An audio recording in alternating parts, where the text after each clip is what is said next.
আসসালামু আলাইকুম। গত ২ দিন ধরে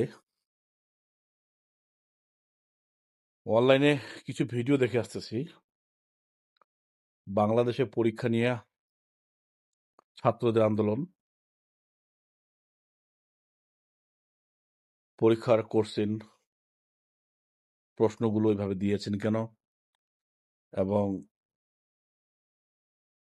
বৃষ্টি থাকা অবস্থায় বা রাস্তাঘাটে পানি জমে থাকা অবস্থায় পরীক্ষা নেওয়া হচ্ছে কেন? এ নিয়ে আমাদের দেশে বৃহত্তর আন্দোলন, মানববন্ধন এবং শিক্ষামন্ত্রীর পদত্যাগ, ফার্মের মুরগি, বহুত রকমের কথা, বহুত রকমের আলোচনা শুনতেছি। তো সব শুনে অবশেষে আমার মাথায় এইটুকুই ঢুকছে, বিগত সরকারের আমলে শিক্ষাটা ভালো ছিল।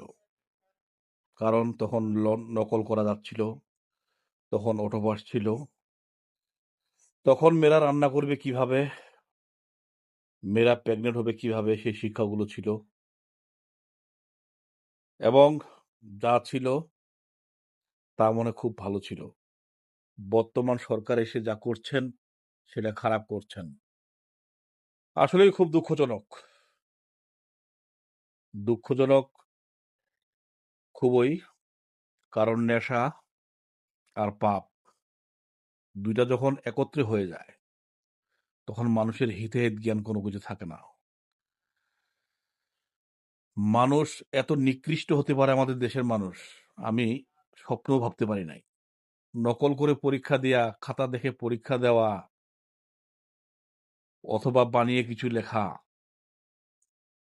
ও ও লেখাপড়া করার থেকে ক্ষেত খামারে কাজ করা অনেক ভালো। সেটাতেও সুন্দর একটা অভিজ্ঞতা আসবে। আমি শুধু এটুকুই বলতে চাই,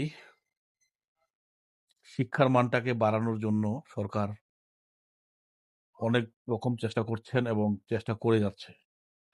আর এটা নিয়ে তোমরা আন্দোলন, সংগ্রাম, আবার এই আন্দোলনে সুযোগ নিয়েছে আর একটা গ্রুপ, যে গ্রুপ 2024 সালে দেশ থেকে পালিয়ে গেছেন, সেখান থেকেও কিছু গ্রুপ এখানে সংযুক্ত হয়েছেন। তো আমি একটা কথা বলছিলাম এর আগে, যখন রোহিঙ্গা বাংলাদেশে ঢুকে, কথাটার উত্তরটা একটু খারাপ ভাষায় হয়, যে খাল কাইটটা কুমির আনছে দেশে, পুটকি মারা খাচ্ছে সবার শেষে। ভাষাটা একটু খারাপ। সেটা হলো যে রোহিঙ্গা। তো এই 2024 সালে জুলাই মাসে এত কষ্ট করে, এত মানুষের, এত ছাত্র, এত মানুষের জীবন দিয়ে এই যে স্বৈরাচার খেদানো হলো,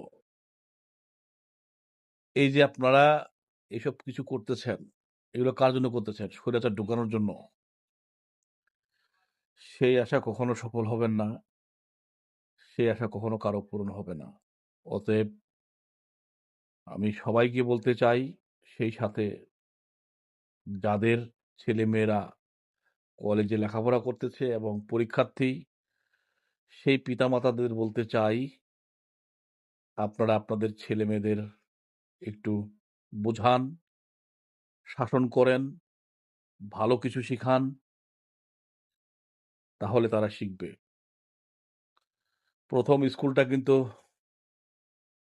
আপনার নিজের ঘর। সেখানে যে শিক্ষা অর্জন করবে, ভবিষ্যৎ সেই শিক্ষাটাইতে সে প্রচার করবে। অতএব আন্দোলন করে কখনো কোনো কিছু সমাধান হয় না। তাই বলি, এগুলো ছাড়ুন, ভালো পথে আসুন।